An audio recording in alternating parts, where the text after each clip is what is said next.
Challenge নিচ্ছি আমি আজকে আমার ছাদের সবজি দিয়ে কুলাটা ভরতে পারি কিনা। প্রথমে নেব বরবটিগুলা, ঢেঁড়স,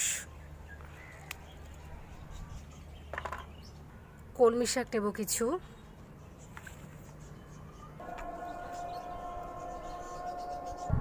নেব কিছু কুমড়া শাক, এই পাশে পুঁই শাকও আছে, পুঁই শাকও কিছু কেটে নেব। রাত হয়ে যাওয়ায় আমি আর ভিডিওটা কন্টিনিউ করতে পারি নাই। আমি কিন্তু পরে আবার বিলাতি ধনিয়া পাতাও তুলেছি।